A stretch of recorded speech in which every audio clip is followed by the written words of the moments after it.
Bismillahirrahmanirrahim. Assalamualaikum warahmatullahi wabarakatuh. Saya Syafitri Nurfiza dari kelas Akuntansi Full Regular B akan menjelaskan mengenai review penyusunan laporan keuangan akuntansi perkebunan, aset perkebunan, biaya administrasi dan umum, akuntansi HGU atau HGB dan BPHTB. Yang pertama, kita masuk ke pedoman akuntansi industri perkebunan dari Bapepam. Pedoman penyajian dan pengungkapan laporan keuangan emiten atau perusahaan publik industri perkebunan Bapepam diterbitkan oleh Badan Pengawasan Pasar Modal pada tanggal 27 Desember 2002 dengan surat edaran nomor SE 02/PM/2002. Pedoman ini dimaksudkan untuk memberikan panduan penyajian dan pengungkapan yang terstandarisasi dengan berdasarkan pada prinsip pengungkapan penuh. Acuan yang digunakan ialah Peraturan Badan Pengawasan Pasar Modal atau Bapepam, Kerangka Dasar Penyusunan dan Penyajian Laporan Keuangan, Pernyataan Standar Akuntansi Keuangan atau PSAK, Interprestasi Pernyataan Standar Akuntansi Keuangan, International Accounting Standard atau IAS, Peraturan Undang-Undang dan Praktik Akuntansi yang berlaku umum. Perusahaan publik yang boleh menggunakan pedoman Bapepam ini hanya perusahaan publik yang tidak memiliki anak perusahaan yang dikonsolidasikan. Apabila memiliki anak perusahaan yang harus dikonsolidasikan, penggunaannya harus digunakan bersamaan dengan pedoman penyusunan dan penyajian laporan keuangan perusahaan investasi. Kemudian di sini ada tabel, bisa dilihat. Ini adalah tabel perbandingan pengakuan, pengukuran, dan penyajian terhadap aset biologik menurut standar akuntansi yang berlaku di Indonesia dan IAS 41 mengenai agrikultur. Di sini ada tabel IAS 41 BUMN dengan pengakuan, pengukuran awal dan lanjutan, kemudian penyajian. Dan ini adalah lanjutan dari tabel perbandingan tadi menurut Bapepam. Bisa dilihat di slide. Selanjutnya, di sini ada pedoman akuntansi industri perkebunan Bapepam. Nah, menurut surat edaran Ketua Bapepam nomor SE 02/PM/2002 yang harus diungkapkan antara lain. Yang pertama, ini ada untuk tanaman menghasilkan, yakni yang pertama itu ada rincian nilai tercatat dan akumulasi penyusutan menurut jenis tanaman. Ada juga rekonsiliasi nilai tercatat awal tahun dan akhir tahun tanaman untuk setiap kelompok selama paling tidak 2 tahun terakhir. Kemudian yang ketiga, ada status tanah yang digunakan untuk menanam. Selain untuk tanaman yang telah menghasilkan, ada juga nih untuk tanaman yang belum menghasilkan, seperti mutasi tanaman belum menghasilkan, kemudian nilai tanaman dalam perkebunan inti rakyat atau perkebunan inti plasma yang menjadi milik perusahaan inti dan tanaman yang bukan milik perusahaan. Kemudian yang terakhir, ialah cadangan kerugian yang mungkin timbul pada plasma. Kemudian kita masuk mengenai aset perkebunan dan depresiasi aset perkebunan. Aset digolongkan menjadi aset lancar dan aset non-lancar. Suatu aset diklasifikasikan sebagai aset lancar jika diharapkan segera untuk direalisasikan, dipakai, atau dimiliki untuk dijual dalam waktu 12 bulan sejak tanggal pelaporan atau berupa kas dan setara kas. Sedangkan aset non-lancar merupakan aset yang tidak mudah untuk dikonversi menjadi kas atau tidak diharapkan untuk dapat menjadi kas dalam jangka waktu 1 tahun atau 1 siklus produksi. Sedangkan dalam akuntansi perkebunan terdapat jenis aset yang khusus pada sederet klasifikasi aset yang dilaporkan, yakni aset biologis.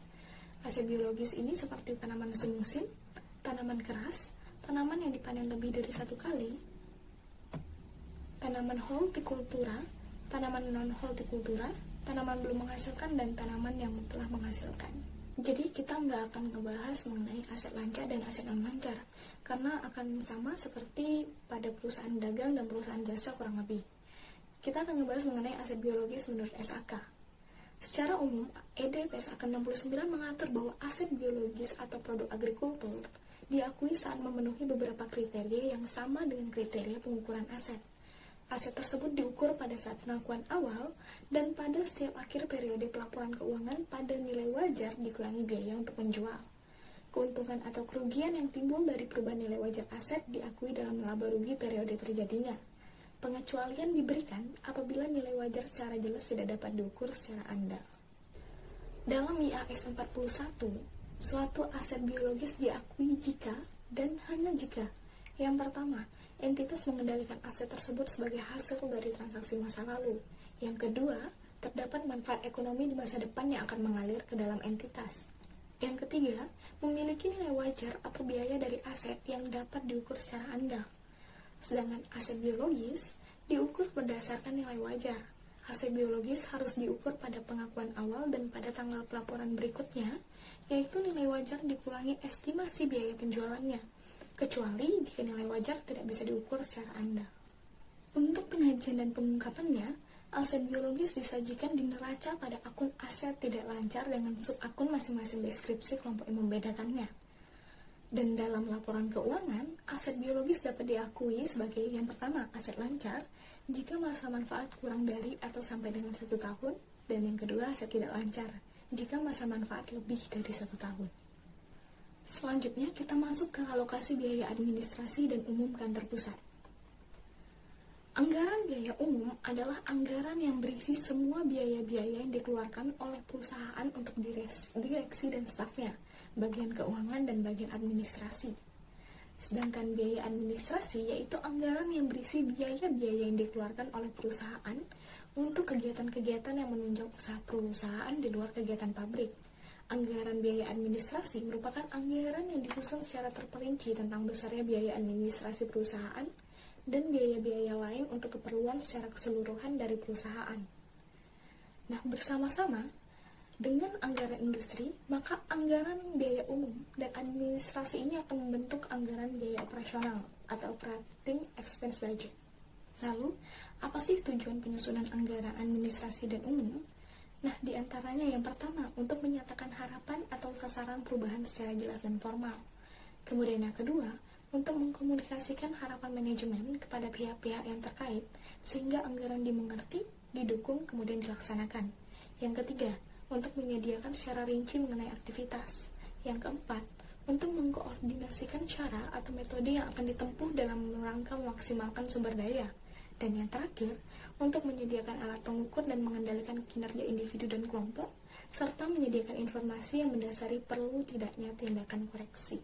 Kemudian, gimana sih langkah-langkah dalam penyusunan standar biaya administrasi dan umum? Langkah-langkahnya adalah sebagai berikut. Yang pertama, observasi dari dan analisa pendahuluan.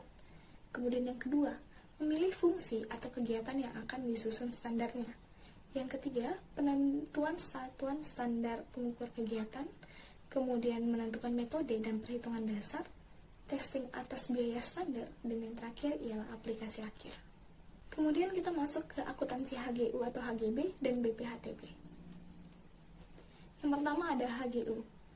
HGU ini adalah salah satu jenis hak kepemilikan atas tanah, di mana pengertian yang dimiliki oleh HGU sendiri sudah diatur di dalam pasal 28 ayat 1 UU PA nomor 5 tahun 1960, yakni hak untuk pengusahaan tanah yang dikuasai langsung oleh negara dalam jangka waktu tertentu guna perusahaan pertanian, perikanan, atau peternakan. Kemudian pihak yang memiliki HGU. Yang dapat memiliki HGU adalah warga negara Indonesia dan badan hukum yang didirikan menurut hukum Indonesia dan berkedudukan di Indonesia. Sedangkan objek yang dapat dijadikan HGU, berdasarkan PP nomor 40 tahun 1996 disebutkan bahwa tanah yang dapat diberikan HGU adalah tanah negara. Ketentuan yang harus dipatuhi seperti yang tertulis pada 5 PP tersebut mensyaratkan bahwa luas minimal tanah HGU adalah 5 hektar. Sementara itu, luas maksimal lahan yang diberikan hak guna usaha untuk perorangan adalah 25 hektar. Kemudian kita masuk ke HGB. HGB adalah suatu hak untuk memiliki atau menggunakan bangunan yang ada di atas tanah yang bukan miliknya sendiri dengan jangka waktu lama 30 tahun. Dapat diperpanjang 20 tahun, serta dapat dialihkan kepada pihak lain. Hak guna bangunan bisa di tanah yang dikuasai oleh negara maupun diberikan atas tanah milik seseorang. Kemudian pada ketentuan pasal 36 ayat 1 UU PA mengatur mengenai yang dapat memiliki HGB adalah yang pertama, warga negara Indonesia, yang kedua, badan hukum yang didirikan menurut hukum Indonesia dan berkedudukan di Indonesia. Kemudian mengenai terjadi HGB, sudah diatur dalam pasal 23 PP 40 1996 sebagai berikut. Yang pertama, pemberian hak guna bangunan didaftar dalam buku tanah pada kantor pertanahan. Kemudian hak guna bangunan atas tanah negara atau tanah hak pengelolaan terjadi sejak didaftar oleh kantor pertanahan. Sebagai tanda bukti hak kepada pemegang hak guna bangunan diberikan sertifikat hak. Terakhir, ada BPHTB atau biaya perolehan hak atas tanah dan bangunan. BPHTB adalah pajak yang dikenakan atas perolehan hak atas tanah atau bangunan, yang selanjutnya kita sebut pajak. Jadi BPHTB adalah sama dengan pajak perolehan hak atas tanah dan bangunan. Dalam pasal 2 UU BPHTB yang menjadi objek BPHTB adalah perolehan hak atas tanah dan bangunan, sedangkan subjek BPHTB adalah orang pribadi atau badan yang memperoleh hak atas tanah dan atau bangunan. Subjek pajak BPHTB sesuai dengan ketentuan tersebut di atas menjadi wajib pajak BPHTB apabila dikenakan kemudian memiliki kewajiban untuk membayar pajak.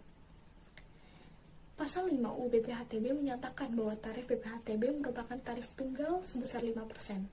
Penentuan tarif tunggal ini dimaksudkan untuk kesederhanaan dan kemudahan perhitungan. Sekian dari saya, mohon maaf apabila ada kesalahan. Saya akhiri, wabillahi taufiq wal hidayah. Wassalamualaikum warahmatullahi wabarakatuh.